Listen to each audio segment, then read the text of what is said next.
I would say that Hubert was one of the great Parisian collectors. It's a collection of an extremely elegant, cultivated, eclectic gentleman, and synonymous, I would say, of French elegance. The first time I met Hubert Guerrand-Hermès was during a trip to Scottish country houses, like a drumlering. And I remember I used to comment furniture and paintings with this French gentleman. It was the first time really that I met him and his twin brother, Xavier. He struck me immediately as a very cultivated man with a sense of history, great taste, a curiosity which was innate. I met him again because he was on our Sotheby's advisory board in France, and he was very meticulous. He took the advisory board very seriously. It is definitely after 30 years from my first meeting with Hubert to offer his collection an honor, because he was open really to new fields, to explore new areas. Hubert belonged to the fifth generation of the famous Hermès family through his mother, Aline Hermès, who descended, of course, from the settler, the cellier Émile Hermès. It was inevitable that Hubert was very fond of beautiful objects, luxurious things. Hubert was really a collector at 360 degrees. He collected through almost every category. He collected old master, furniture, design, Lalanne, contemporary art, old master drawings. The themes in the old master paintings he collected was really linked to the theme of nature and of the hunting. There are beautiful paintings by the Port, and there is a beautiful still life by Lemoine with grapes, which is really of museum quality. Talking of contemporary art, he started with the great classics. There is a beautiful gold Fontana. He bought in the late 90s a beautiful Soulage of the 70s. Ce que j'ai bien aimé chez lui, c'est qu'il n'a pas acheté Soulage pour faire moderne ou pour faire comme les copains, ou pour être à la mode.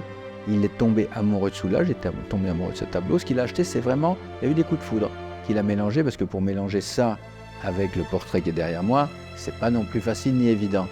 Et ça se mariait joliment. I would say that it is Tadeusz Ropacher who nurtured the new passion of Hubert for contemporary art. It is then that Hubert started to collect artists like Kiefer, Basilis, Tony Cragg. He was, in a way, a collector of his time with the same curiosity that he developed for the 18th century.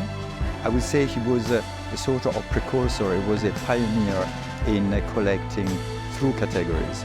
Today it's very fashionable to collect antiques and contemporary art at the same time.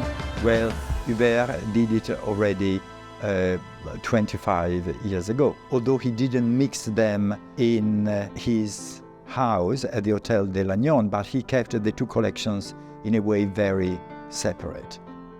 Première fois que j'ai visité l'hôtel avec Hubert, on est arrivé dans une vieille maison française fermée, comme il n'y en a plus dans le Faubourg Saint-Germain, qui n'avait pas été touchée depuis, je pense, la Deuxième Guerre mondiale.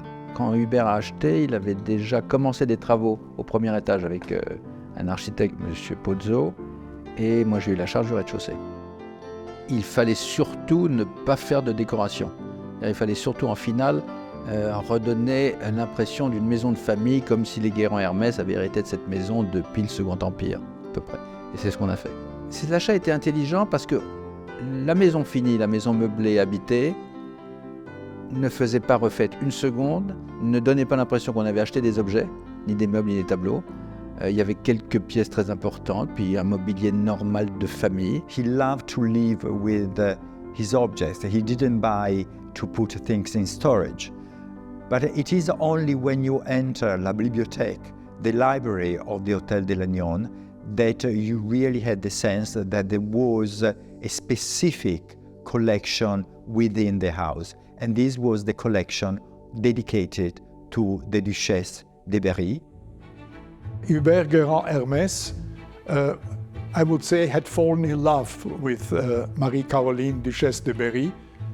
And for that reason, he collected all the objects connected to her life.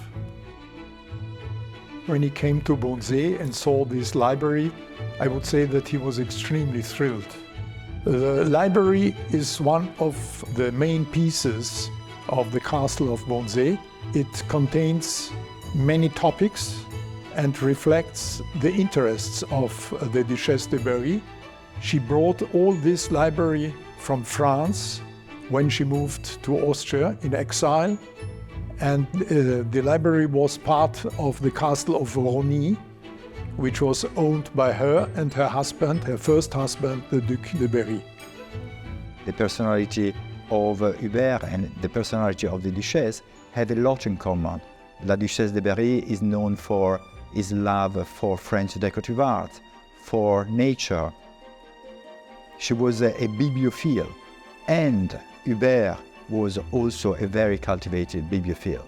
He collected, and we are offering here in the sale, more than 200 books which belong to the Duchesse de Berry. The love between Hubert and this historical, romantic figure, character, which belongs to history, is really the history of an unconditional love.